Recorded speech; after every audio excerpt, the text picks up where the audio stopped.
to SPHINX CITY, gang. This metropolis is full of wonder, magic, and opportunity.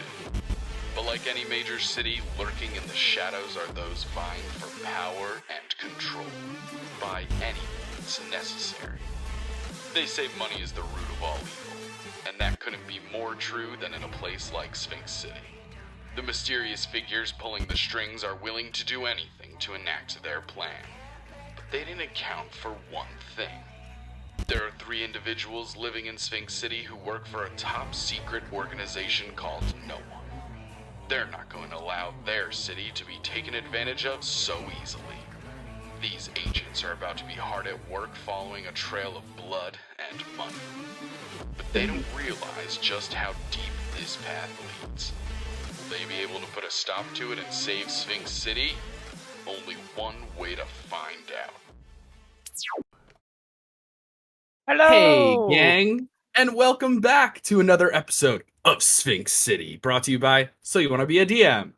I'm Justin, your dungeon master for this evening, and joining me are 3 incredible gentlemen who are, I hope, correct me if I'm wrong, excited to play some D&D. I mean, a smidge. Oh, yeah. Hi, everybody. I'm Sean. I play Soyouwannabeadm. I'm Taylor.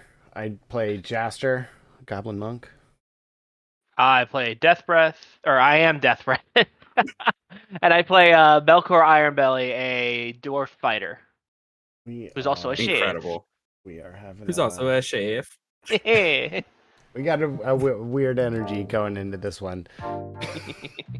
Yeah, Jason Bourne. Damn it, Justin. Born. So early. So early. Okay. God. Off camera. Get rid of these off camera bits. Get rid of them. Who needs them? Okay. Well, let's jump right into it. As you all know, SPHINX CITY, magic metropolis, modern. There's technology, there's spells. It's got it all. Last we left off, our heroes are 3 secret agents of No One, a top secret organization. They split up a little bit in the last episode. We met all different kinds of characters, but episode 3 ended with Belcor Ironbelly leaving a voicemail, and it turns out that he had gotten kidnapped or mugged or something at the end of the voicemail. And so last episode started with us leaving the church, saying goodbye to Trinculo momentarily. Hopefully we get to see them again. I hope so. I love playing as them. And we rushed over to an abandoned subway station in the Chronomancy district. Along the way, seeing a bunch of youths skateboarding. Jaster, feeling a bubbling from inside, had to send it via yelling, "Do a kickflip!" There it is. All kinds of cool emotes. Check them out. And riding his motorcycle with Yuland on the back down the stairs into the subway station, we find Belcor tied up on the subway tracks. Now, this is an abandoned subway. No danger there, right? Wrong. Because 3 disgusting crooked cops are lying in wait for an ambush. Detectives Washington, Adams, and Jefferson were lying in wait, waiting for people to come rescue Belcor in order to ambush them. That's what ambushes are. And luckily, our heroes dispatched of them over the course of a couple of hours in real time in the game, probably 2-3 minutes, give or take. Probably not even that much. Yeah. It's pretty fast. 6 turns max. Probably about 6 turns. But during the combat, a lot of things happened. Harsh words coming from the detectives towards Yuland J. Barry, trying to incite some anger and some hatred into this justice-seeking private investigator. And as it would turn out, succeeded in that regard a little bit, as Yuland sort of breaks one of his it's not, I don't want to speak for the character or the player. It feels like kind of broke a code, a moral code by pushing you to the limits of what you're willing to do in the search of justice, and ended up killing Detective Washington. Bad time. Bad time. So bad, in fact, that it caused a robotic dog named Stu to yak. He almost hurled. That's how bad it was, as the hammer was out of his head. Dun, And No, oh, that's right. Yeah, it was the intense. sound of justice. There were ghost trains, there were ghost crooked cops, all different kinds of stuff going on. But at the end of the day, our three heroes managed to succeed, and no one died this combat, so that's a victory. That's a W. And we managed to collect a bunch of interesting clues from these fallen detectives. Everything from a key to a security deposit box inside the Phoenix Bank. Right. We got a note from the romance realtor saying that the meeting is still on, but that the location is to be determined. We also got some information on one of the detectives' cell phones in regards to, there were some texts to a figure whose name is Laura Kaa, Kaa. Mm-hmm. There were also some texts to Leo Linetti, one of the co-founders and co-CEOs of Romance Realtors, saying, we got more samples for the doc. And we also found a coupon for one free visit to the Good Luck escape room with a tiny little note written on it that said, figure out meeting location. So, our heroes are still inside of this abandoned subway. Lights flickering, dingy in here. There's no more ghost cop. They've already checked out the mainframe that Detective Washington was using. It seems like he was using his own hatred-filled magic in order to power that up and summon ghosts from the other side. But we still very much have a pretty gruesome crime scene in front of us. Now, we all know that you guys were 1,000,000% in the right. There's a lot of self-defense going on here. There's a lot of these guys kind of freaking deserve it. Also, it's D&D. So sometimes you're just going to get this. It's just going to happen like that, you know. But nonetheless, blood and stuff are everywhere. Now, Detective Adams and Jefferson were just knocked out and tied up. Last we left, Belcour was right in the process of calling a figure, a connection that he has through his father-in-law, the Don of the Silver Scales Mafia, a figure known as the Custodian. Belcour, as you ring up this private number, this like secret little number that you have in your phone, you hear on the other line, hello? Yeah, I need a little cleanup. We had a little spill in this the abandoned subway. Oh, you got a spill. Okay. How many spills you got? Just one spill? Are we talking Well, I mean, biggest dozen? I'm thinking there are like three sources of the spill. I mean, there's like a little leak gotcha. over like towards the entrance, and then there's a couple towards the platform itself. Okay. I got you. All right, I'll be there in a jiff, okay? All right, take your time, sir. All right. Meet you there. See you soon. You see... Take your time. Wow, you're oddly relaxed about this. Why wouldn't I be? Fair enough. I mean, we do have two just know unconscious that we're in police good officers hands. here. We've got a dead one over there. Don't worry about it. Don't worry about it. Sure. Sure. Yulin, how What's you going- holding up, bud? I was just going to say, yeah. I was what's just going through throwing up in the Yulin's head? corner. Another Shut up. spill. We have another unrelated No. spill in that corner. I totally Actually, yacked no, in the corner. Go on. So Oh, sorry. Go ahead. You good? I was gonna say, I don't need the custodian for that one. I got some. Let's check this apron out. Get some paper towels or something. Stu's over there eating it. Amazing. Stu, you're not a real dog.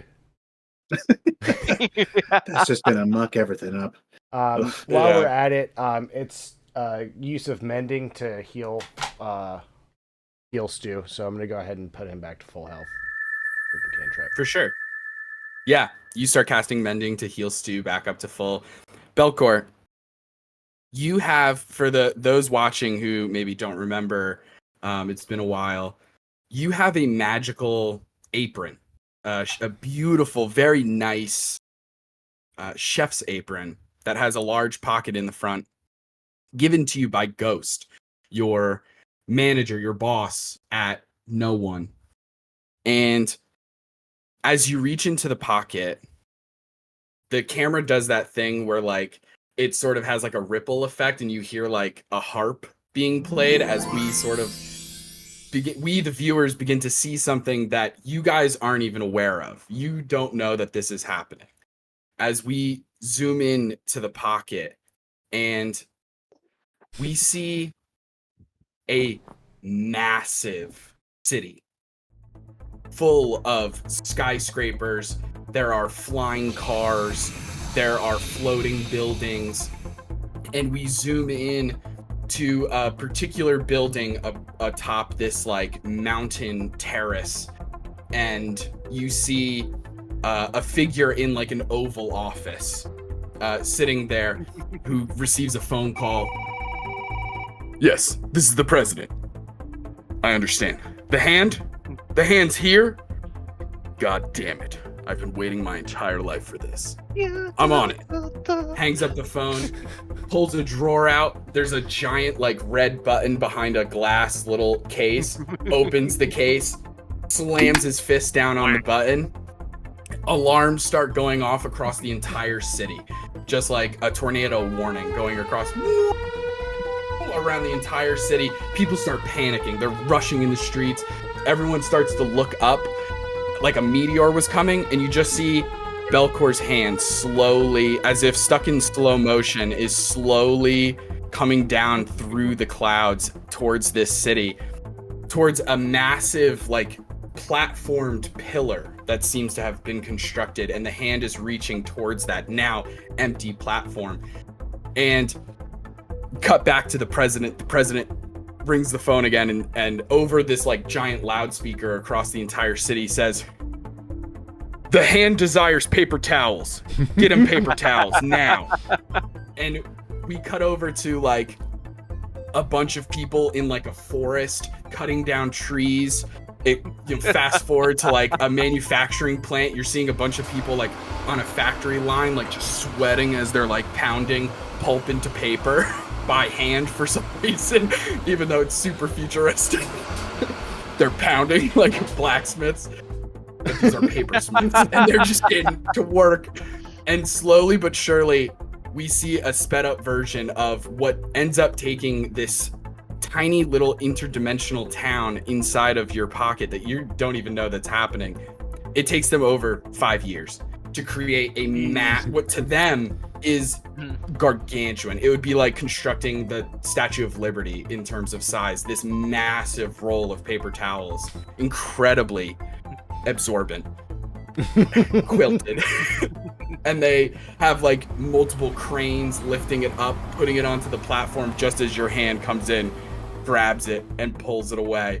And you just see the president back in his office with a table full of advisors just going, "God damn it, we did it again." And the camera zooms out as the harps play again.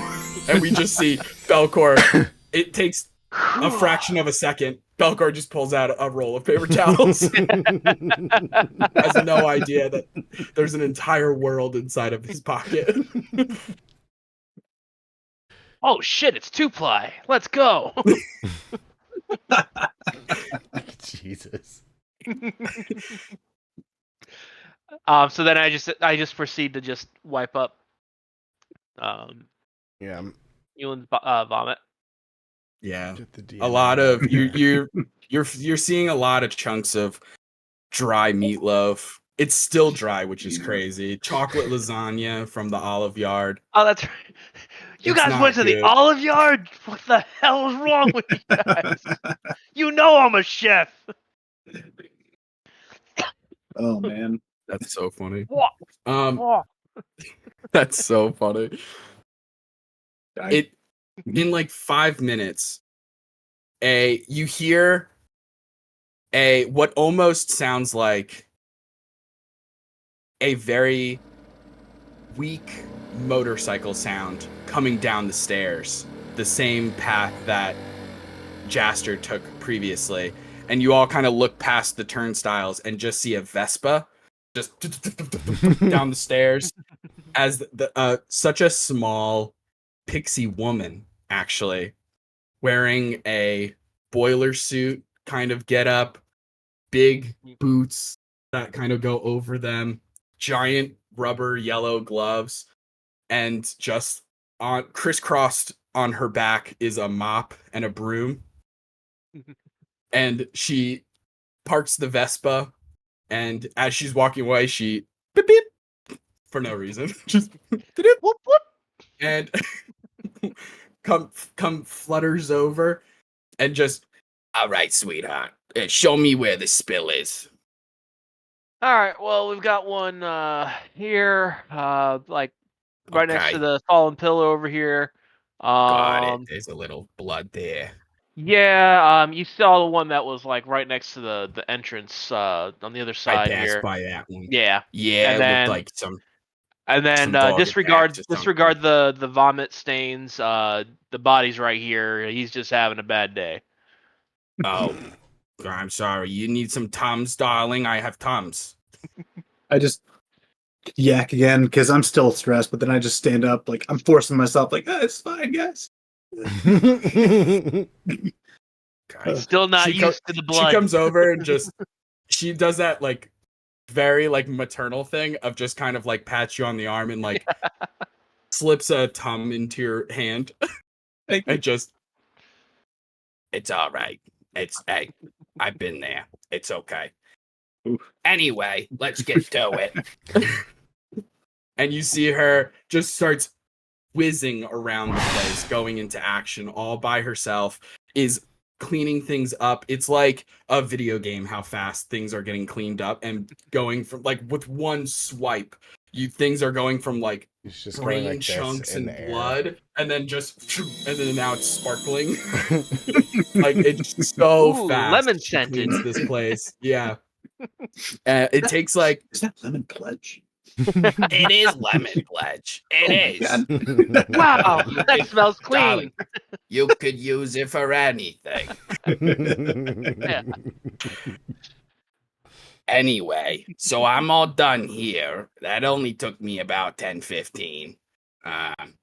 I apologize for the slowness. Normally I'm a you're little good. faster, but my guys were busy, so I had to do this one solo. That's all good. I mean, we're in an abandoned subway. I mean, It's really gonna. I don't think there'll be many witnesses here, and if there are, we've already taken care of them, as far as we know.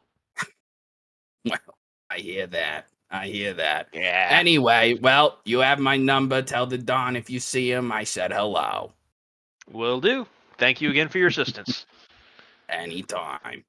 Just flutters away, gets back on her Vespa, struggles trying to get it up the stairs. Struggling. just keeps backing up and just ramming it into the stairs, trying to get the scooter up. And then you see her just take out a small wand and touch the scooter, and it just starts floating up the stairs. And she's like, I should have done. What was I thinking? And she's off. So, crime scene is clean. Mm-hmm. She has disposed of Washington's body. Okay. Is that what you guys were looking for? I was just about to ask about it. Yeah. Yeah. Okay. If you guys don't tell her otherwise, she would just dispose of it. Yeah. Okay. Cool. For sure. Okay. Yeah, you see her put it inside of a bag of holding, essentially. Mm-hmm. Fair enough. It's not good. Right. It's not good. There's bones crunching. It's not good. access to It's current. helpful, not good. Poor little Yeah. bugger. Yeah. Like when you're trying to get like takeout styrofoam into a thing, you're like, I just gotta put Yeah. it in there. Yeah, it's like that. And from there, you have Adams and Jefferson who are tied up and still unconscious. So, She can offer to take them. is there a... I really don't know how much information we're going to get out of these two. Did we But send them once- to no one? That's a thought.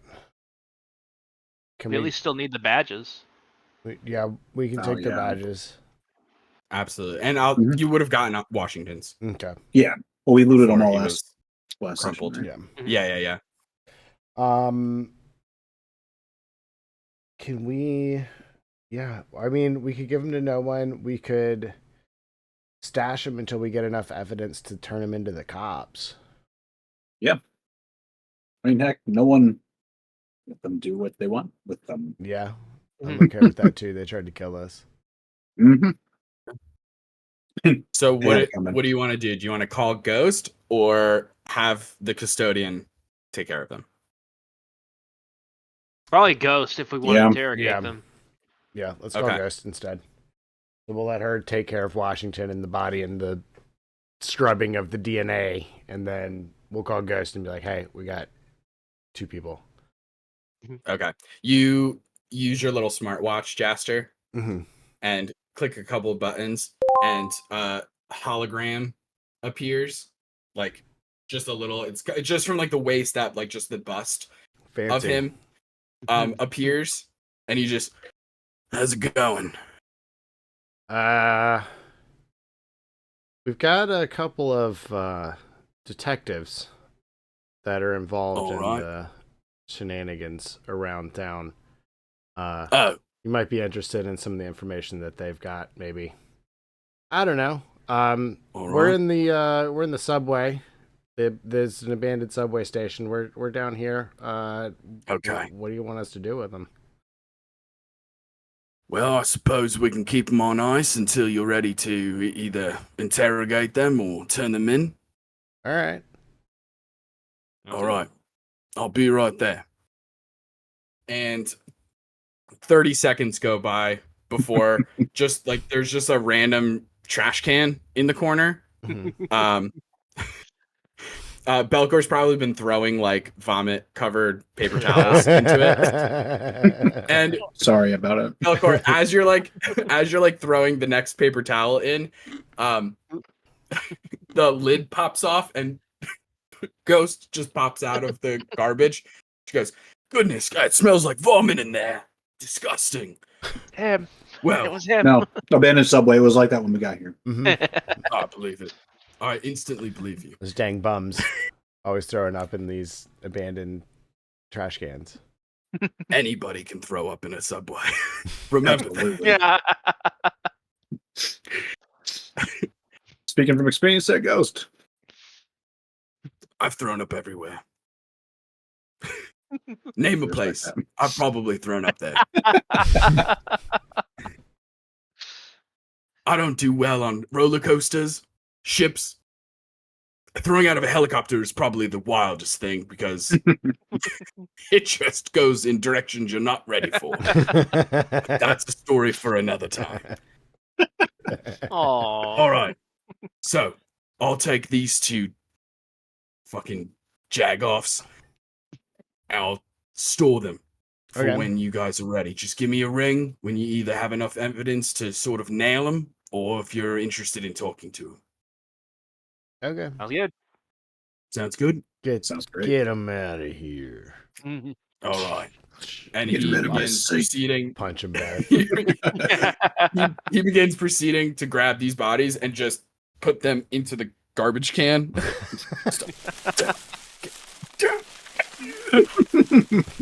And then he follows after and just grabs the lid. All right. Good luck with your investigation. Good luck. You funny. The Bye, rep Ghost. from Metabots. Yes, just out of nowhere. Yeah. Always ready. Mom spaghetti. So, crime scene cleaned up. Detectives taken care of on ice. Not sure where they are, but they're in good hands. What? It is late.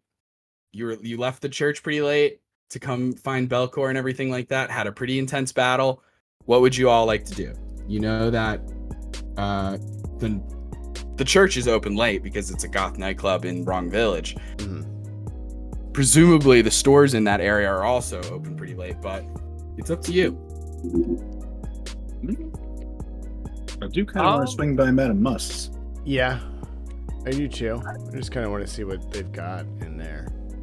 Do we want to save that for another day? It's late and I'm kind of shook. Fair enough. But you have been throwing up. There's probably a lot of really gross stuff in there too. It's probably not great for the stomach. It's I don't know, I'll figure it out. It was self-defense. It definitely 100% was, and he was a super bad dude. Yeah, thanks. Actually, both of you, thank you. Yeah. What partners do? No one has to know. I guess now the question is though, what is our next move here? I'm kind of interested in this security deposit key that we got. Mm. I was Is just the I'm beef curious steak about this. open this late? probably not. I was just helping them upgrade their security though.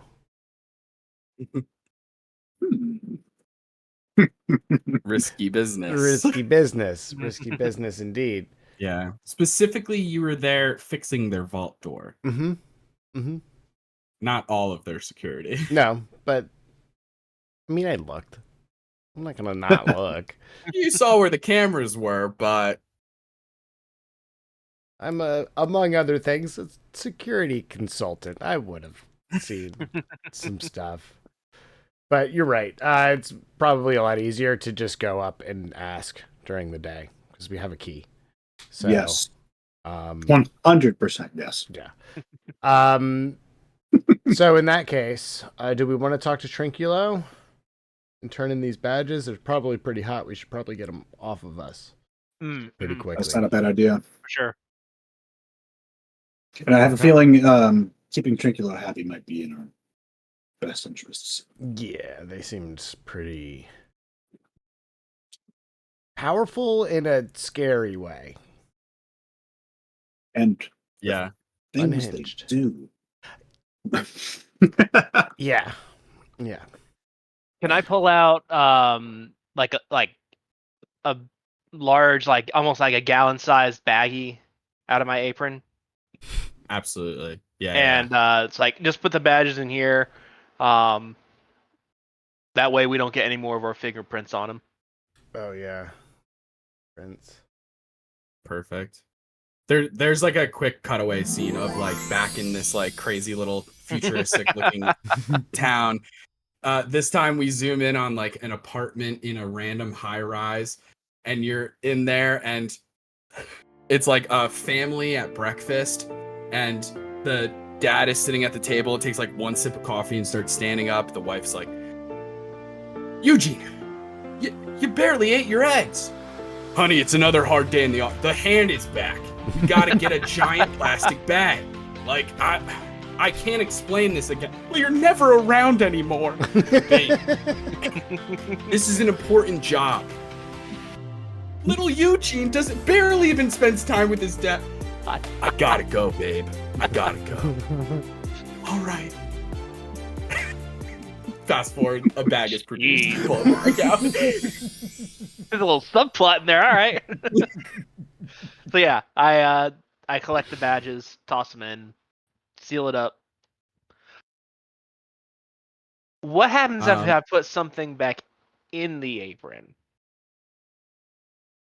It seems like it would operate like a normal pocket.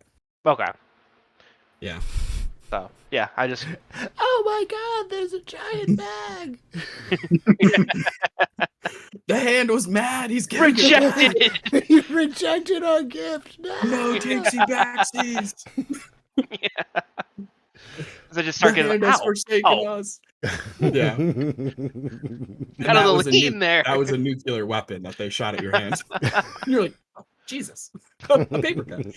Um, we'll rise again.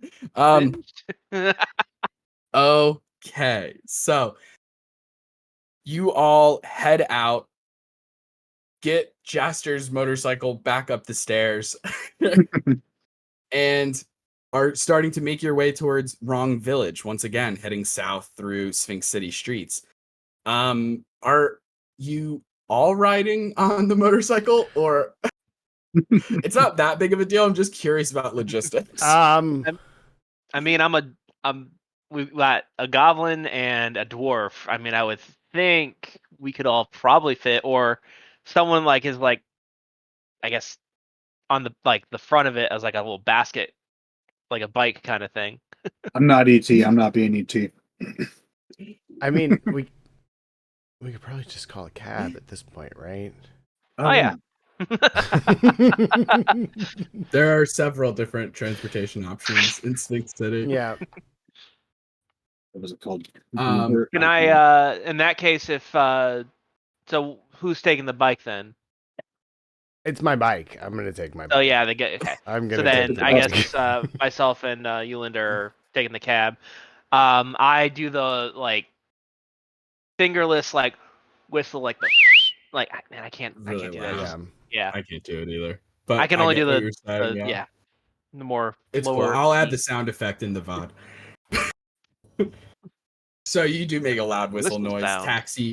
Taxi comes roaring up so fast and like practically jumps the curb just to get a customer. You both get in the back.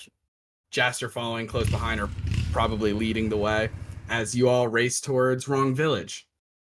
Wrong Village, once again, a interesting neighborhood of Sphinx City that seems separate in many ways, including it just has a different vibe here. It's almost like it's darker here. The shadows that are cast seem to be longer and more sinister. The stores are all have like a little bit more of a historical feel to them. And once you're on that sort of main street that ends with the Lucy T.B. Rizzoli Cemetery that takes up like a third of the property of Wrong Village, you see, for some of you, a familiar store on the right. You see Madam Musk's. This old looking, it has antique store vibes. Very like, has like a swinging wooden sign out front that, and then like the kind of dusty windows that show different things in cases, different things in bottles. Some of those jars have like liquid in them with just something floating inside that you can't really tell what it is. There's a barrel full of leeches. Who knows? They are still open.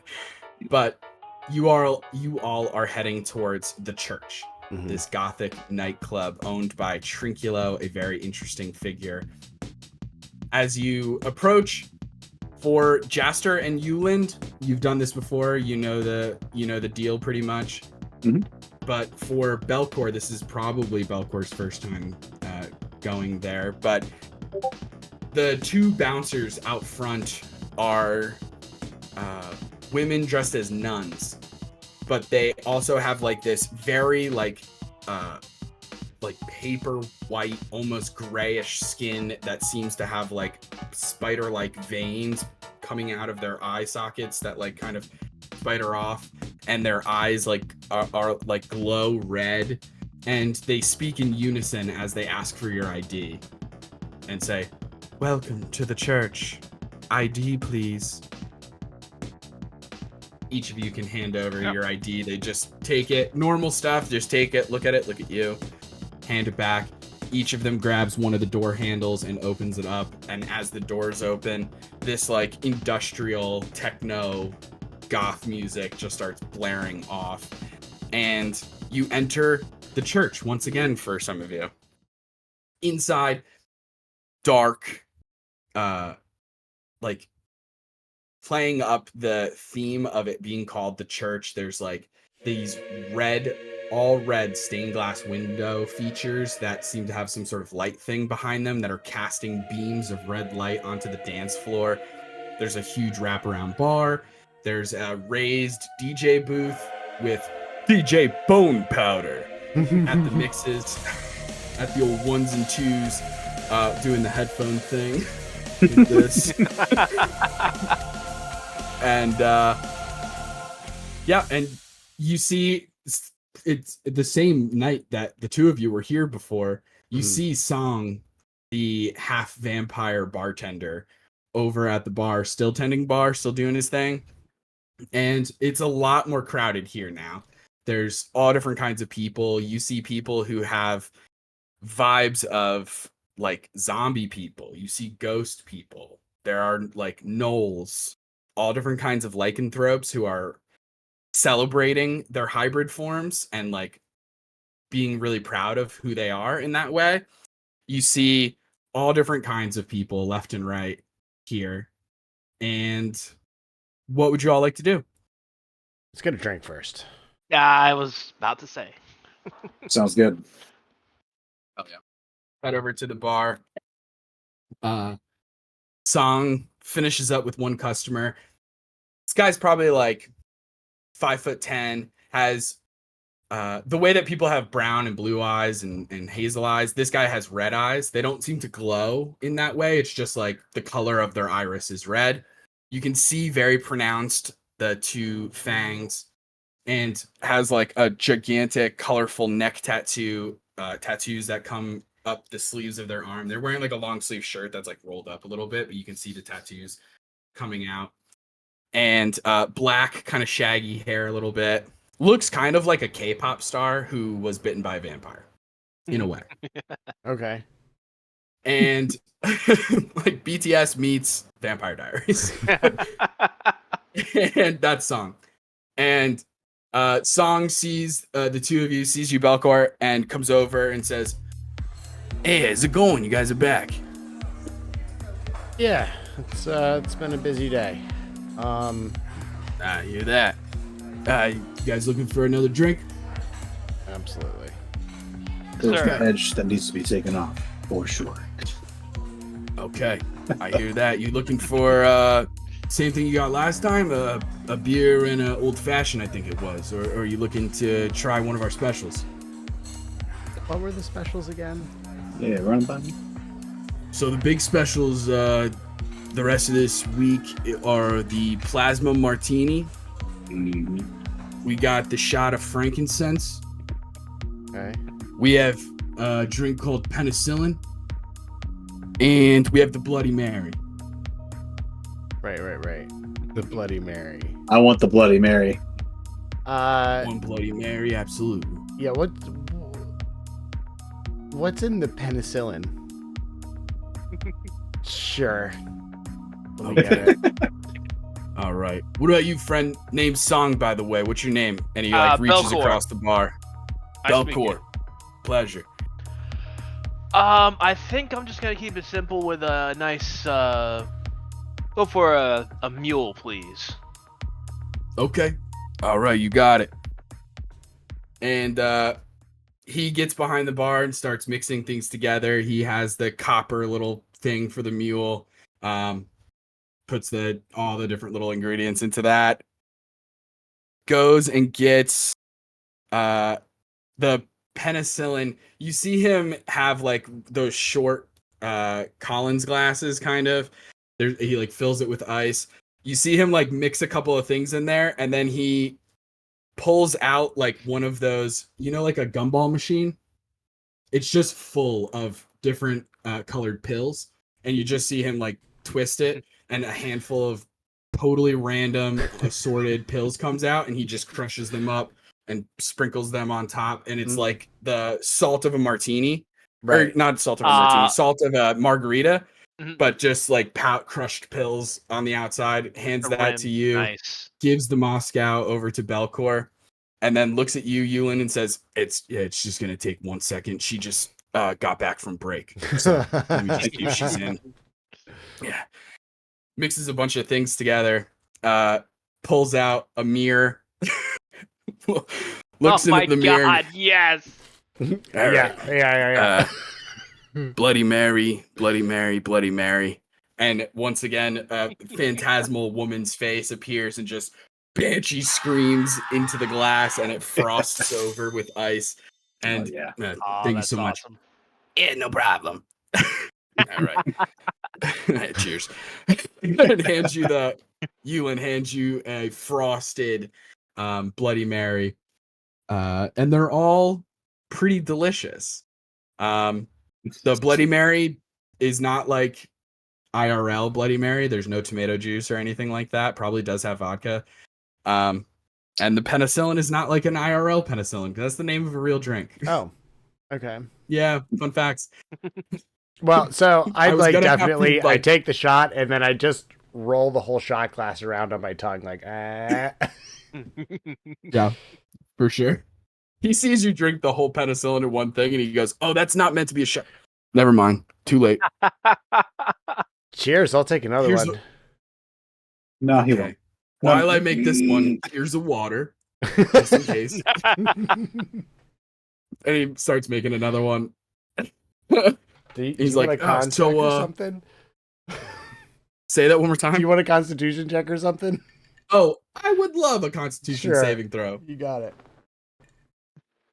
Hey teacher, did we have homework? Yeah, right. That's not bad. That's not bad. What's my constitution? Plus, I'm proficient. Fuck yeah. Dirty 20. Nice. Dirty 20, you're fine. You're fine. You feel it though. It's strong. You drank the equivalent of drinking like an old fashioned all in one sip. Mm. Like it was that much of a drink. Right. Do you know what I'm saying? Like Yeah. it's a Yeah. cocktail. And you shot it. I heard shot, but all right, cool. The frankincense was the shot. Frankincense was the shot. Either way, I'm having a good time. Yeah. You see another customer come over. A person who just looks to be like sort of ethereal. You see they're like kind of ghostly in nature. You can sort of see through them, but not as much as the ghosts that you fought in the subway station. So they're kind of like a half ghost. Don't ask me about biology. We're just running with it. Magic exists. And they sit down at the bar and they order a frankincense shot. And you see Song take out from underneath the counter an absolutely massive jar, like huge jar that has like a spigot on the end, like the kind of thing that people would serve like sweet tea in, like this just at like a potluck, like just a gigantic container. And floating in it is just like what looks like Frankenstein's head is just floating the jar, and it's like has all this like crazy yellow green liquid in it, and just kind of does the liquid and like opens it up, gets a shot, hands it to the ghost. I love it. I got the shoots it reasonable back. drink. Shoots it back, and you kind of see through their body as you see the liquid sort of go down their esophagus into their stomach. And Song comes back over to you guys and says, "Well, how were the drinks? Drinks were good? Oh, Damn right. delightful. The ginger beer is perfect. Feeling good. Oh, I'm glad. Okay, good. Yeah. All right. Well, what are you guys getting into tonight? You gonna do a little dancing, see if you can meet somebody tonight, or? I point to my wedding ring. Yeah. Hey, I get it. Hey, right here, buddy. Hey, I'm there I with you. think it's I get it. I think it's gonna be all business. We need to talk to Trinculo again. Gotta talk to Trinculo again. Okay. All right. Yeah, let me give him a ring. Pulls old-timey phone out, has like the ear part and the mouth part separately. Oh no. Oh yeah. Dials on a rotary phone. Exactly like that. And yeah. No, the same people. You knew that they okay. Send them up. Okay. All right. You got it, boss. Yeah, they say that they're expecting you. All right. So What service? head on up. All right. I'm bringing totally not downing my drink in one shot. So Oh, bringing it I'm with me. sipping this one. I'm sipping this one. Yeah. I learned my lesson. I am still periodically moving around the rim of the glass though, so I get all of the special dust off the side. Your lips are starting to go a little numb. Like they're starting to get a little fuzzy. Yeah. Kind of like pins and Getting needles. a little fuzzy. You know what I meant. Yeah. And you begin making your way towards the stairs. There's a set of stairs, and you can tell the nightclub portion of this building doesn't have a second story. There's not like one that is open to the public, I should say. So you see this set of stairs. There's 2 nun bouncers at the base of it, and they already know that you're good to go. You walk up the stairs. The first time Jaster and Euland came in, there was a second door that's clear. That's not Trinculo's office. You know that because you went into Trinculo's office. There was a second door and it was closed that time. It's actually open this time. Oh. As you walk past and kind of peek your way in, you can't resist. Peek your way in. You see somebody sitting at a desk wearing what can only be described as like Victorian attire, like Victorian era attire, like cravat, very like at the front. dapper. There's a cravat. There's like big lapels, like a suit jacket that has like you can see over the seat of the chair. There's like the swallowtail kind of suit jacket. Has a top hat on, and on their face is a pure white porcelain mask that covers their entire face. There's no eye holes, no nose hole, no mouth hole or anything. It's just pure white covering their entire face. And as you're peeking through, the figure there sitting at the desk, there's like a massive old school looking, like 80s style massive calculator that has like one of those paper, like a receipt paper roll kind of thing. Yeah, and it's just like going around, all different kinds of files and notebooks out. As you just peek over, Jaster, just to get the slightest look, trying to be subtle about it, the figure is just typing away and then just and goes back to what they're doing. And you can't get any, like, I wouldn't even allow an insight check on this person. Right. Because there's no way to tell. And you make your way into Trinculo's office. The door is ajar again. And you see Belcor for the first time. An individual sitting at a desk. Bright green hair that kind of goes a little bit past the shoulders. Has on like a corset, fishnet stockings, and platform heels. Bright red lipstick and false eyelashes. A mix of the Joker and Dr. Frankenfurter. Sitting at this desk with an identical copy of themselves standing behind them, rubbing their shoulders. Just kind of sitting behind them, doing that, rubbing the shoulders thing. As Trinculo sees you all and says, "Oh, you're back! Fantastic! Please come in. Oh, and you've brought a friend. Hi there, Belcor. Hello, enchanté, Trinculo." And does that thing so daintily. Puts their hand in your hand. Enchanté. All right. Well, please take your seats. Well, that was quite fast. I see you've managed to rescue your friend. I'm glad. That's lovely. Yeah, we made it there pretty quick. Motorcycle around Sphinx City is pretty convenient. You just really don't have to worry about traffic. Certainly. Absolutely. Yes, the less wheels, the faster, I think. Yeah. There's a unicycle in the corner. Of course there is. I aim speed. Do a kickflip. So, I imagine since you're back that you have something for me. Yeah. I guess, Belcor, you want to give him the bag? Oh, yeah. All I pull out the bag with the three cop badges. Ooh, very good. I'll take those. Thank you so much. Thank you so Yep. much. Brilliant. Hands them to their clone.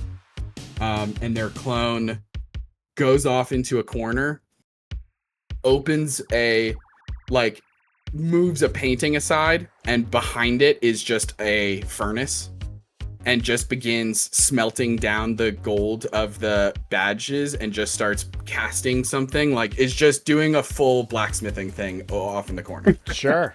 I mean, Okay. yeah. Don't mind them. So, Sure. now. Well done, well done. I am very interested in hearing exactly how you dispatched these 3 corrupt officers of the law. Mm. Any details will do. I want to withhold that we had 2 that survived. I just want to say Okay. that we took care of them. They put up a good fight. They even had a ghost train, but we took care of them. In fact, Euland over here, he That hammer. he did something with a good hammer. That hammer, though. Yeah. I'd Dun, say dun. we brought Interesting. the I hammer see that it's down. sort of bothering you a little bit. Belcor, make a deception check. Ooh. All right. Oh no. 11. As far as you know, it worked. Okay. Trinculo does give you talking to all of you. Trinculo is a big eye contact person, and it's incredibly off-putting in the sense of how long they maintain the eye contact for. Belcor, there's moments where you feel like Trinculo knows every secret you've ever had in your entire life. I didn't say we didn't kill them. I didn't say we did kill them. I just said we took Right. care of them. Mm-hmm.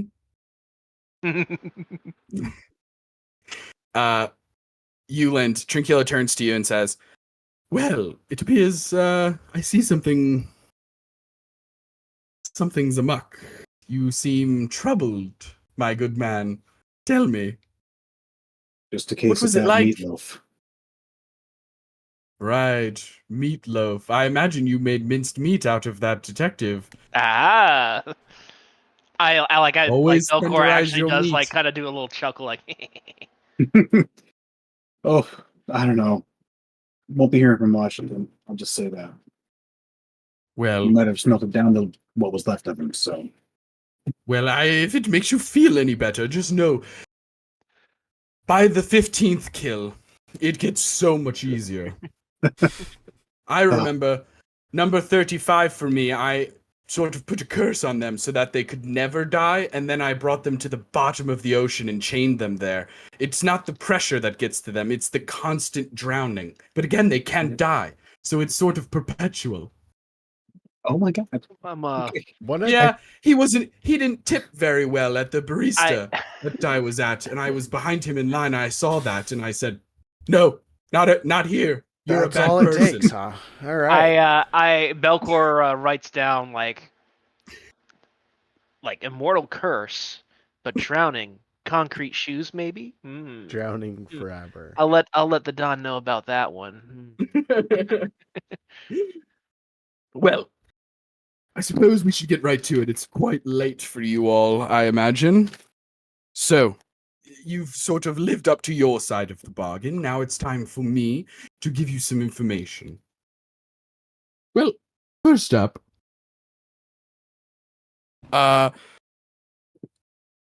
you know that the detectives were obviously connected to Dr. Monetary. That you already know. Mm-hmm. But it is not just these 2 organizations working together. We also know that the romance realtors are connected. Yes?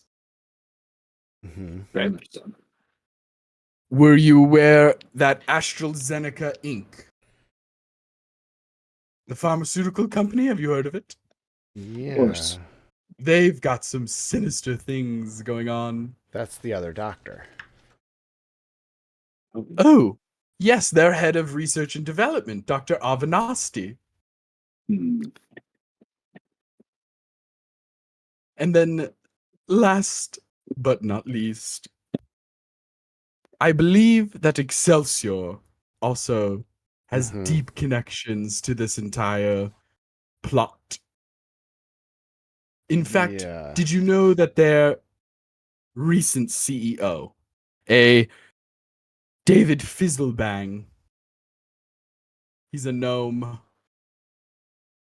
He wasn't always the CEO. He only became the CEO about 10 months to a year ago. Prior to that, the CEO was the actual founder of Excelsior. None other than the wealthiest man in all of Sphinx City, Zusk Burgos. Mhm.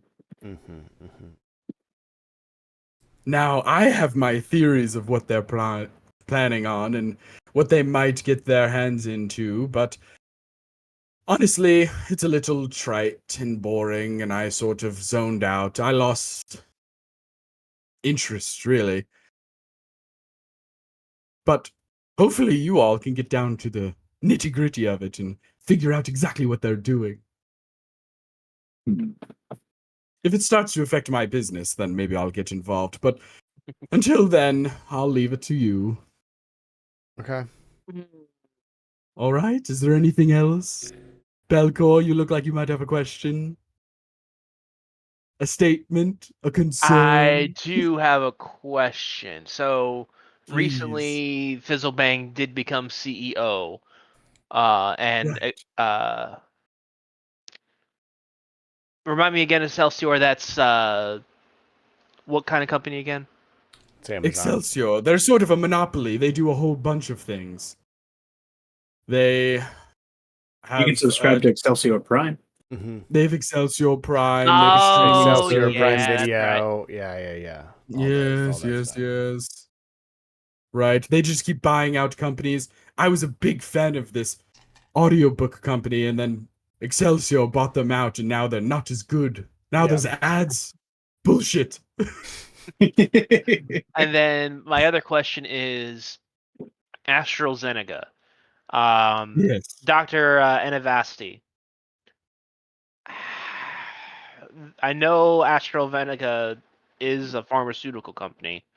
Right. What kind of pharmaceutical? Like, are we talking like all broad All spectrum? kinds. Okay. Yes, all kinds of pharmaceuticals. And how long is Dr. Avasti? Dr. Been Avanasti is, Avasti, as far yes. as I know.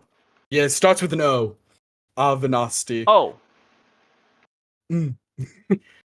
Dr. Avanasti has been there for, oh, geez, over decades, possibly. okay. He's been head of R&D for a while. Very long. As far as I know. They also have a really good PR person, but I forget what their name is. I mean, you gotta have representation. Yeah, she Where? does all the news channel sort of things. Anytime they get heat for, overprescribing or not overcharging things or making deals with insurance companies rather with customers, she's the one who sort of is the face in that regard, and she does a hell of a job. I do credit her for that, even though sort of disgusting. All right, I think that's all of my questions. Fantastic. Thank you for the info. Oh, of course, my pleasure. I'm having fun vicariously living through you all. Okay. All right. Well, if that's all, then me are going to have a little R and R. Right. And you see the clone has finished smelting a thing, and you just see a a a gold ring about that big, give or Oh my take, god. just drops onto the table as it's still like steaming. It like puts a scorch mark in the desk, and Trinculo looks at And you we're all as they leaving. begin to stand up. Please, before it cools off. Yeah. It's more fun when it burns. Okay, yep, we're gone. Oh my god. We're gone. Right. Out of here. Yeah. And you all leave Trinculo's office. Amazing. From there, I'm so glad I didn't have to say anything. I can see it in Sean's face immediately. Immediately. Yeah, immediately. I didn't have to say it. So, leaving All I could hear, sorry, was like Trinculo's Lord of the office. Rings. Oh, Yeah. Open the ring. and with the casting of the person, it is precious to me. One ring to bind them all. So, you guys can spend as much time or as little time as you want at the church. You can chill there, have a couple more drinks, whatever you want to do.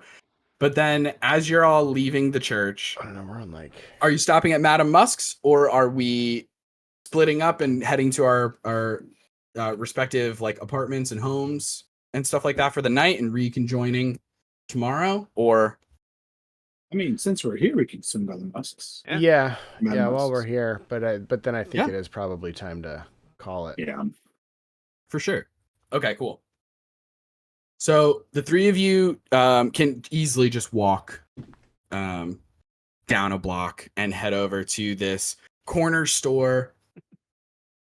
Has like it looks like it's been there for like 200 years. Like the wood on the outside, the like original looking brick, even the window panes look like that, like single pane old school windows. Like the amount of energy costs that this place is losing because of how old their windows are is unreal. As you walk in, it is dark in here by design. Like you walk in, it's very shadowy. There's a small bell over the door that ding-a-ling-ling as you all enter in, and you see around you all different kinds of things. There's, like I said, an absolutely massive barrel full of leeches just wiggling on top of each other. There are a collection of jars, like small vials, that are just full of maggots that are just placed out on a wall. There is in a glass case on the wall is just a black trash bag. You see all different kinds of stuff in here. And what I want to know is there anything in particular that you all are looking for? Or are you just browsing kind of until you speak to somebody? Yeah, I think I'm just gonna browse. I heard magic item shop. Yeah. But Okay. once if I do see someone to talk to, I do want to inquire about the bottle of maggots. Okay. Yeah. You see a counter, and there's a very old school style, like at an old hotel. There's a bell there. Do any of you ring the bell? Bellcore presses the bell. When you press the bell, instead of it giving like a bing sort of sound, you just hear just a weird groan from somebody who like stubbed their toe. every time. It's As slightly different. a smile just streaks across Belcore's face. How much for the bell? You hear from off in a shadowy corner in the back of the shop. Minute, I'll be right there. And a hooded figure approaches, the hood drapes down so far in front of their face, casting complete black shadow across their entire face. You can't see any part of their skin or their body at all. It just looks like a shambling like body underneath like a black shawl robe kind of thing. And it just sort of, the way it moves, it almost looks like it's gliding across the floor as it sort of very inhumanly like moves across through the aisles of different antique cabinets full of different items and stuff, and comes behind the counter, and still like completely cast in shadow, just leans over and just, "Oh, welcome to Madam Musk. How may I help you?" How much for a bottle of those maggots? Maggots? Oh, yes. Each vial of maggots is 35 gold. What do What are the you gonna do with these maggots maggots? do?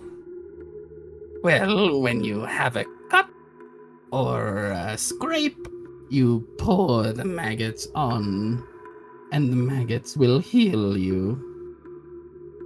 They're common healing potions. I was gonna say, Okay. like, that's why it's 35 specifically. Okay. Technically cheaper than a normal common healing potion, but they're gross. There's a discount because they're yucky.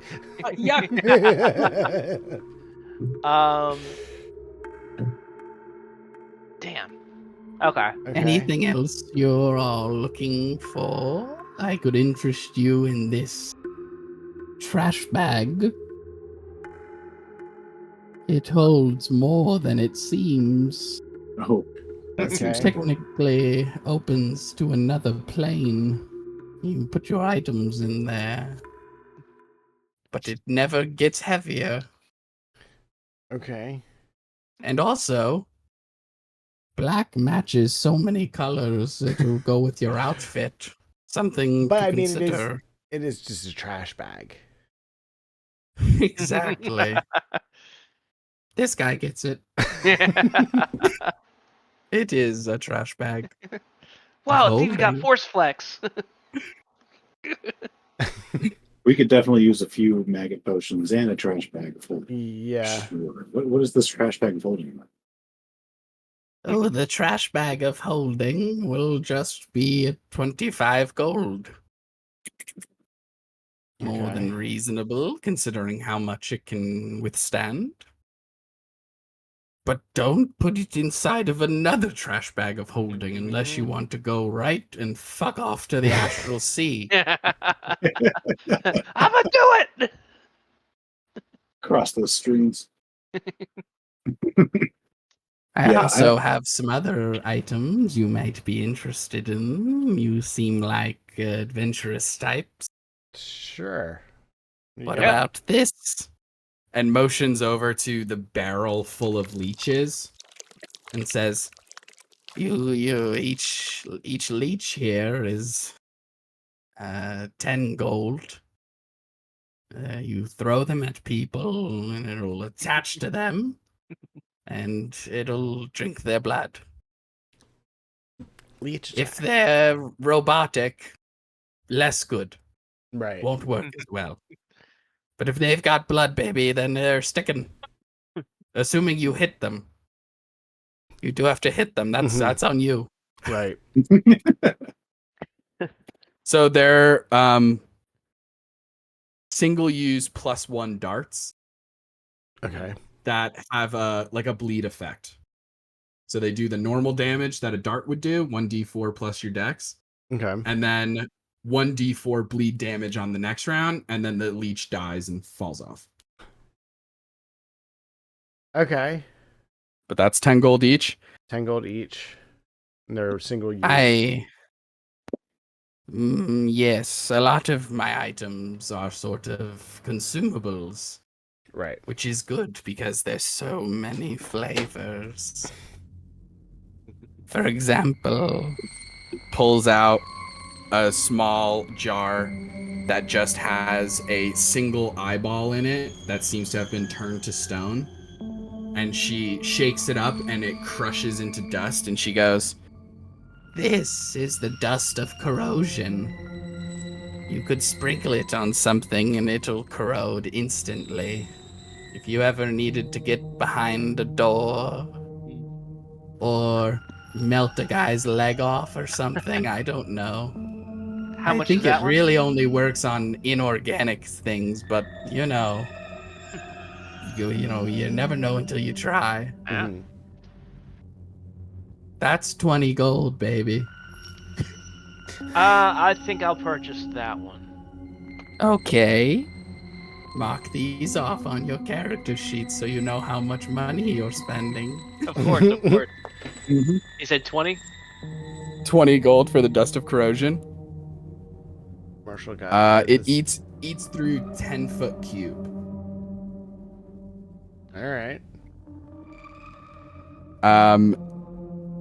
Also pulls out another small jar full of liquid that has like a bunch of eyeballs all in it, like little tiny ones, and they're just all floating around it like pulp in an orange juice. And she goes, "If you drink this vial of spider eyes, you'll be able to see minutely. This one's permanent though, but it's a mouthfeel you'll never forget. 95 gold for that one. To see what now? This is minute. To see minutely."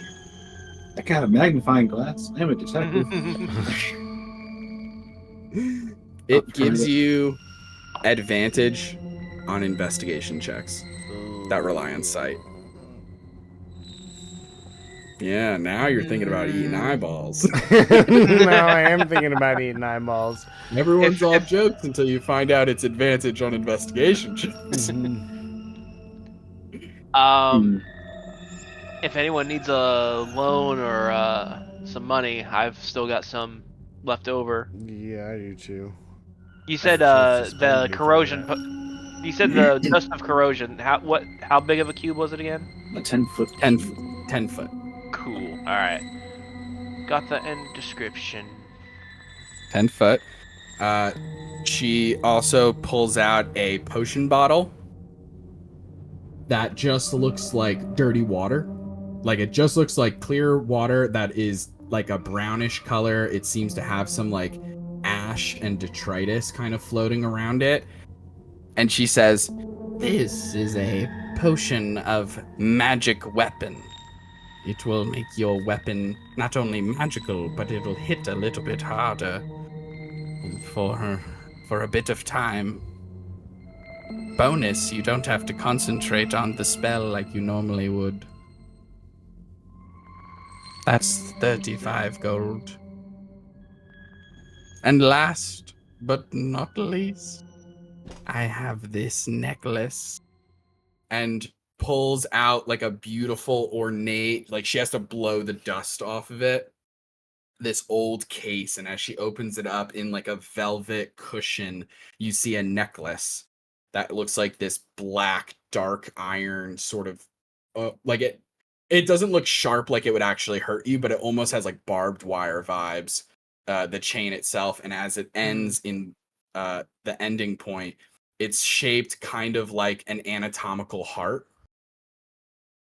Okay. So not like a cute little heart, but like an anatomical heart. And she uses her, you see like you throughout this entire thing, you haven't seen her body at all. It's all robe. Even when she points at things, it's just the robe covering their limbs. And using this robed finger, like you can't see anything, pushes down, and the heart looks like it beats. Dum dum. Oh. Dum dum. Dum dum. What She is goes, that? This is the periapt of wound closure.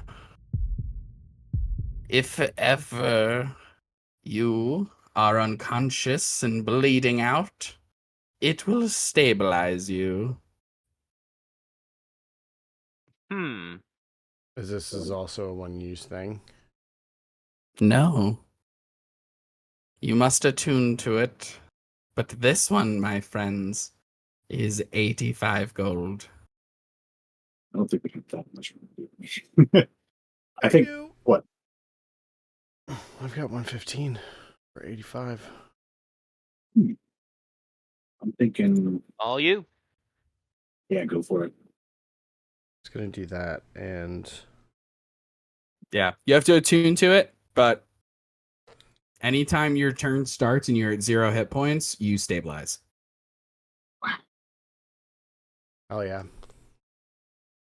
So no doesn't mean more bad nat guys can't ones. hit you and fuck up your death saves and stuff like that. But is if it got back to your, even if you were 2 death saves failed and it came back to your turn, now you're stable again. So now the bad guy would have to hit you again to get you Right. back down. You know what I mean? Like Right. you just constantly are getting stabilized. Now, if they took 2 attacks on you, like they could still kill you. Okay. I was But- wondering. I'm going like that. That sounds like the treatment that one guy got with the drowning. And Yeah, going it's back just like- afterwards. You would never have to make death saves. At least while you have Anytime- it. Right, you have it. That's right. You As gotta tune long it as you're and stop. attuned to it, yeah, you're good to go. Yep. You're buying that? Okay, cool. Anybody getting anything else? Put me down for one of those maggot potions and that trash bag of holding. Okay, trash bag of holding, 1 maggot potion. 60. Cool, thanks. And as you guys are all like shopping and stuff like that, and she's giving you different items, you're exchanging goods with money and stuff like that. Can I just have, as you all are beginning to leave the store, can I have all 3 of you make perception checks? DC 20. How about an 8?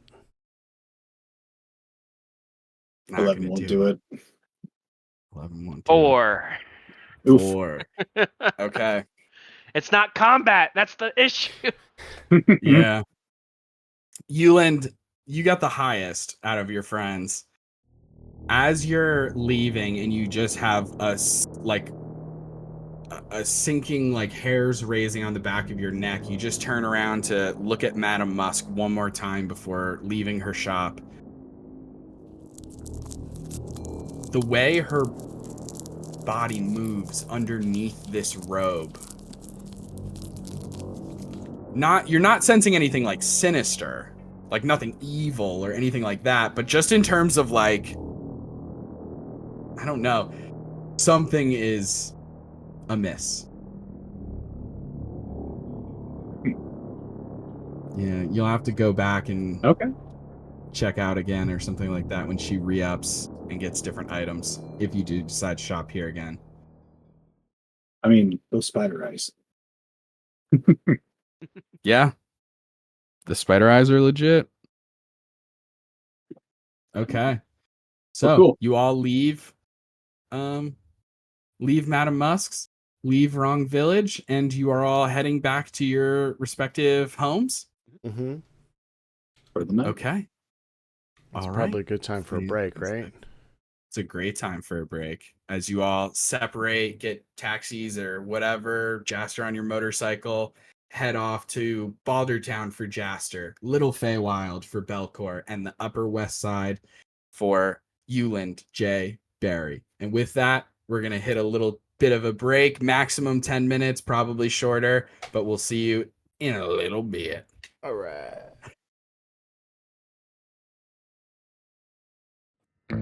Hello, students, and welcome back to another semester here at Mythos University. This is your dean, the mighty Zeus. I speak for the entire faculty and staff when I say we are thrilled to kickstart another year of academics, athletics, and ambition. Here at Mythos, we want you to explore your passions, test your limits, and fulfill your destinies. Whether you're a gifted athlete with God-given talents hitting the gym, or you're hitting the books and racking up A's, or maybe you're rubbing elbows at the next rager on Greek Road.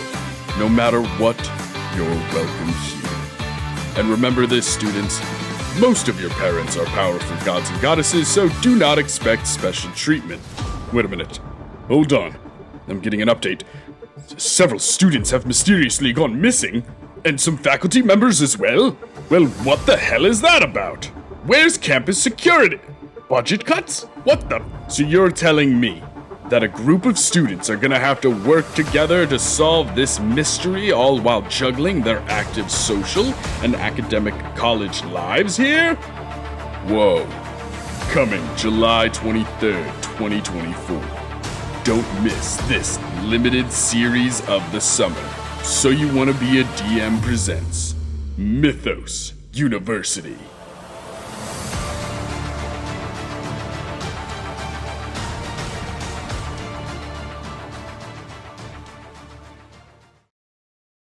Hello, gang.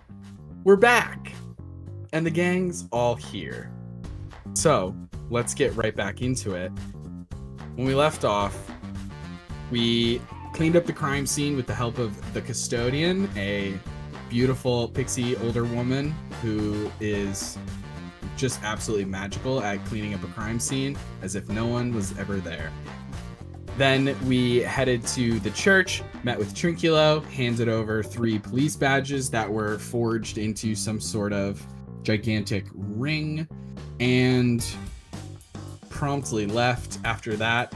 But we did get some more information, including, limited to, that AstraZeneca is connected to this whole thing somehow, and their head of research and development is a Dr. Avanasti.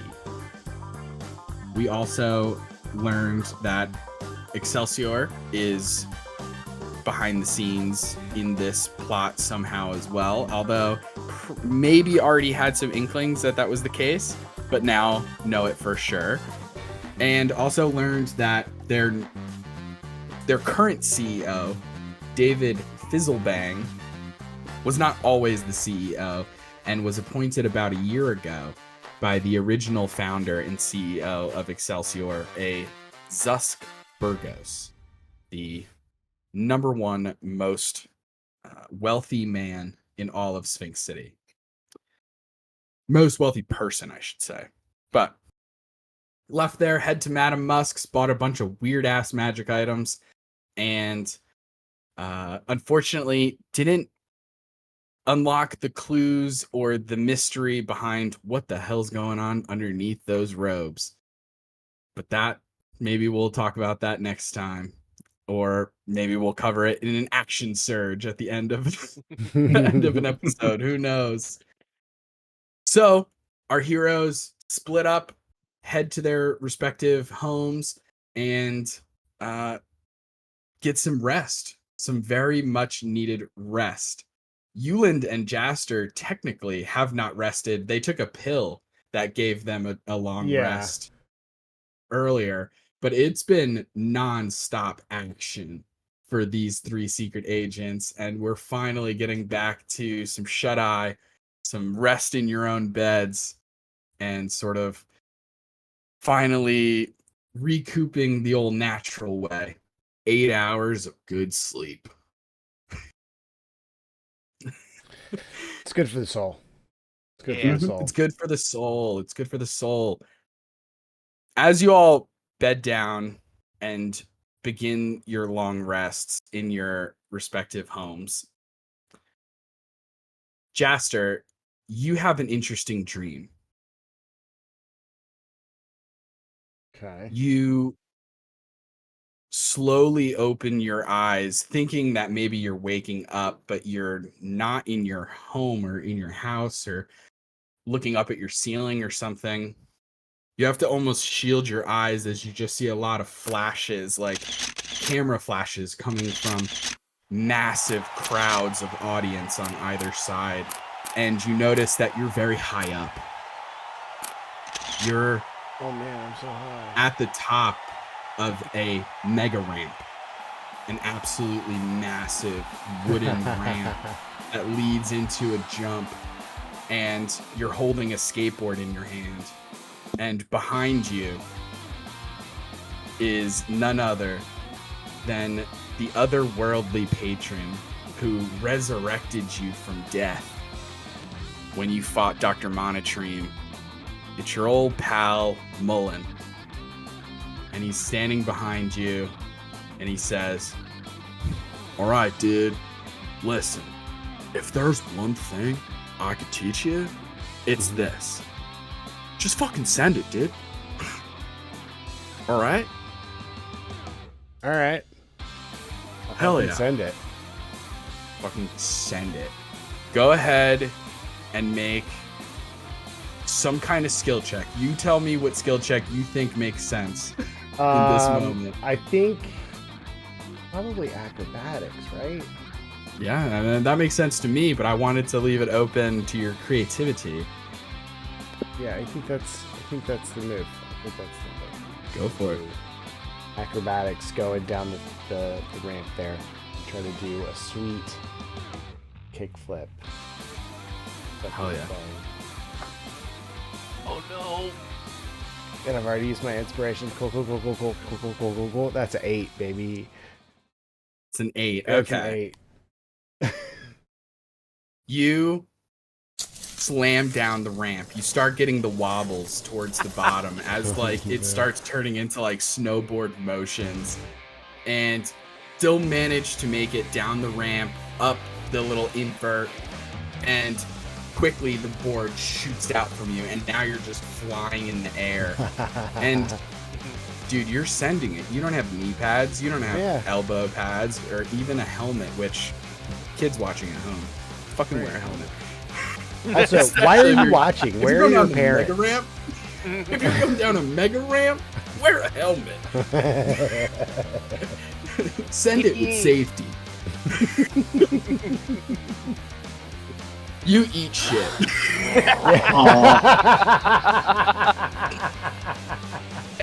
You fly down. Skin your knee on the other side of this Makes ramp. that skirt sound as It's you bad, slide across. Just having flashbacks It's to loud. Rocket Power. Just sound effects. Squid beefed it. Yeah. Hell yeah. Absolute shoeby mentality. As Mullen pulls up beside you, helps you up, and says, "Listen up, dude. Sometimes you're gonna get knocked down, but you know what you have to do? Just fucking send it, dude. Send it again. Resend, you know? Yeah. Hell yeah. Ow. It'll be all right." And you wake up. Jester, you do notice that you have a skinned knee. Oh no. You have Dying it in has no true, mechanical dying in real bearing. life. Yeah, you have no. There's no mechanical bearing, but you do have a skinned knee.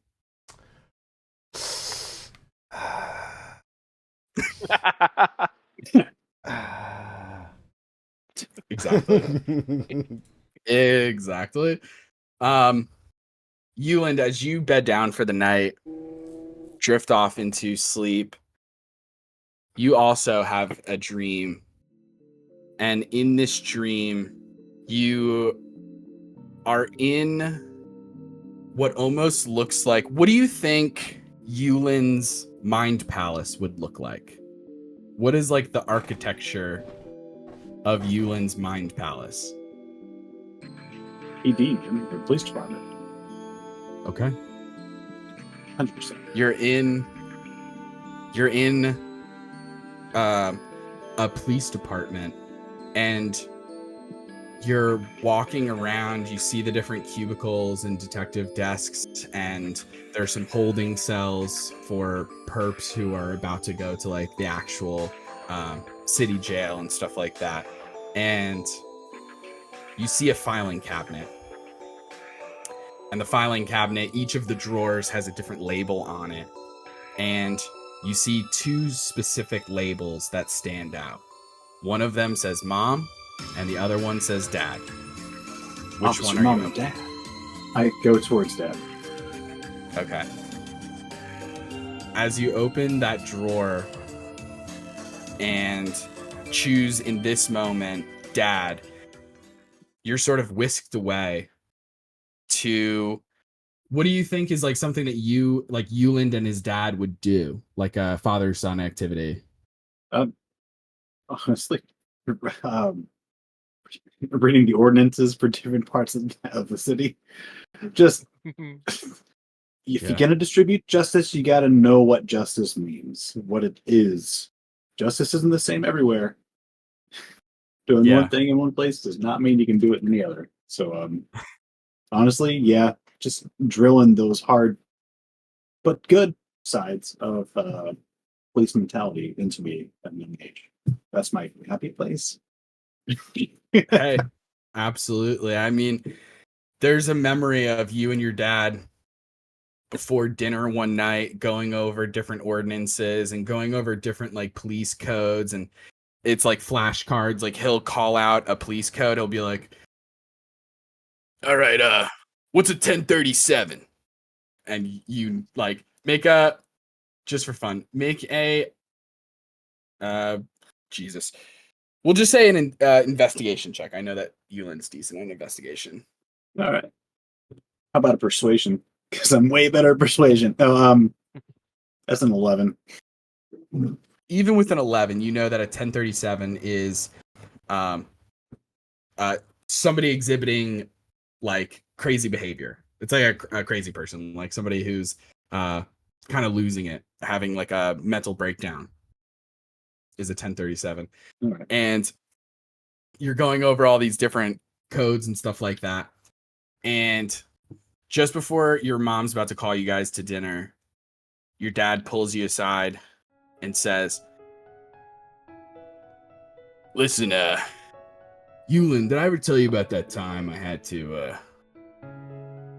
get violent with somebody?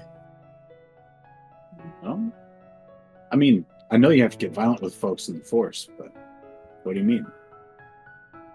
Well, that's just it. It's sometimes, you know, it really comes down to, am I going to come home tonight and play flashcard ordinances with my boy like we always do? Or am I going to let this perp walk? And, you know, I try as best I can to always make sure that I get home to you. And, well, you know, it's a hard decision to make. It's something that you learn as you go. But sometimes force is necessary. I figured. I'm not caught up. I'm not hung about this. I swear. I'll be all right. Especially now. He like Give me pops. he puts his hand on your shoulder and gives you a little squeeze, and you wake up. Belcourt, you finish your long rest, and as you wake up the next morning, you're in bed with your wife, Gwen. Gwen is a purple-skinned tiefling with kind of shortish hair, and she kind of is just waking up around the same time that you're waking up, and she sort of rolls over and puts an arm around you and just she says, oh, Belcourt, do you think you could call out today? Maybe we could play hooky. I don't know. I would love to. I would love to, but the city's depending on us. But if you want to spend time together, there's actually a little bit of a little escape room. Oh, That's kind of part of our list of possible leads, if you will. okay. If you're interested in just a little Yeah. escape room, you know, A little like, ride along? yeah, we'll both be Sounds good. helping out the city and still making a And get difference. to spend time together. Yeah, 2 birds, 1 stone. I love right. it. Okay. Because you might have some insights that I might not have, and vice versa. Well, I mean, yeah. darling, we know that that's the case. That's obvious. Oh yeah, obviously. But all right. Well, listen.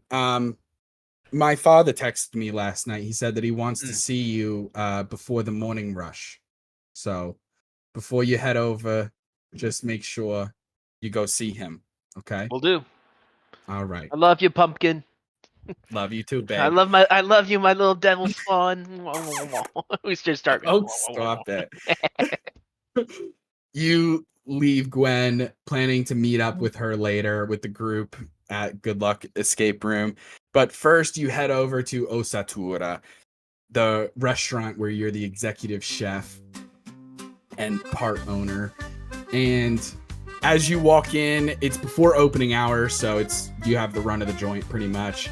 You see Sven is already in there, your sous chef, kind of gangly looking half elf, is just crushing it, is just prepping, getting the mise en place and all the different little like little ramekins full of the little tiny ingredients, like mincing garlic so that everything's ready for the lunch rush and stuff like that. I give him like we I guess we make eye contact and I give him the approval of done good, kid. You done good. Meatloaf. Thank you, Meatloaf chef. looks perfect. Thank you, chef. Yeah, I got the meatloaf pans already greased. They're ready to go. And you continue heading through the kitchen to the walk-in freezer, open up the trap door. Yes, that's right. That is like a bunch of fake ceramic tomatoes. And you open that up, follow the little ladder down, go through the tight hallway to this back office where the Don sometimes meets with you and stuff. And as you're in this meeting room with this long table, you see the familiar 2 polar bear people in massive black suits, these just gigantic, like wide as a door, bear folk. And there's the Don, the head of the Silver Scales Mafia, a teeny tiny pixie man in a pinstripe suit, sitting in a little tiny chair that you might find in like a doll's house. He's got his legs crossed and he's smoking the smallest cigar you've ever seen. It's a cigarello ello. Yeah. Eh, That's exactly it. Hey. Nailed it. Absolutely nailed it. And you see, he sees you and immediately is like, Belcon, it's a pleasure to see you again. I understand your sous chef Sven has been doing an upstanding job in your stead, taking care of the kitchen. He's doing a remarkable job. You've killed John. I'm good. That was good. The rasp. Tell me, my son, have you discovered anything about the perpetrators who are operating on our turf? I mean, the only lead I have is AstraZeneca, headed by Dr. Ovastan or Ovasti, Avastani. Avastani. Nailed it. I gotta do the Ovastani. They seem to be the only ones that are like doing the pharmaceuticals in the area. Oh, I understand. They think that they can operate outside of the insurance system like us. Well, I trust that you will deal with this. Oh, of course. In your Of time. course. I wanted to ensure your safety as my son-in-law, as the groom to my beloved daughter. And I wanted to get you something. A small gift, if you will. Oh, I don't deserve a gift of this. No. I will give you a gift. And he just does one of these, like just, and one of the polar bears reaches under the table and pulls out a very nice box, like probably like that big, give or take, with a bow on it, and Oh, slides it across the table to you. I try my best to hide my tears. Like, thank you. As you open up this box, like undo the ribbon and open up this box, you see a beautiful fedora inside. Yes. Given a fedora by the dawn. Madani? This fedora will protect you. It is referred to as the fedora of fuck that. Not Love it. only does it give you an armor class of 16, but once per short rest, you can use a reaction to cast the shield spell and say, fuck that. Bam, bam, bam, Now- bam. It does have a code word in order to activate that reaction. You do have to out loud say, fuck that. Fuck that. There you go. Fuck And that. as you don this fedora, you feel you don this fedora, you feel energy emanating from it as your entire body seems to be covered in like the most subtle, imperceptible like force field. Like you just feel a little bit harder to hit. Okay. And so your AC is now 16. Nice. And you have one use of the shield spell per short rest. Short So- rest. Gotcha. Yeah, you can't use spell slots. It's strictly like part of this magic item. All right. Oh, man. So it's a +5 to your AC for an entire turn. Or like a round until it gets back to your turn. The same way the shield spell would work. Mhm. I just want to Okay. make a little note real quick. It is July 4th. Occasionally there's fireworks that go off. I'm sorry. Oh yeah. Yeah, you're gonna get that. You're gonna get that. I'll They're do going my crazy best here. to cut it from the Twitch feed, but sorry. Unfortunately, due to a random and sudden power outage, we unfortunately had to cut the stream here. And as such, this is the end of episode 5 of SPHINX City. But don't worry, tune in next time for the Good Luck Escape Room in episode 6. Check out the link in the description for access to all kinds of content coming out by yours truly. So you want to be a DM.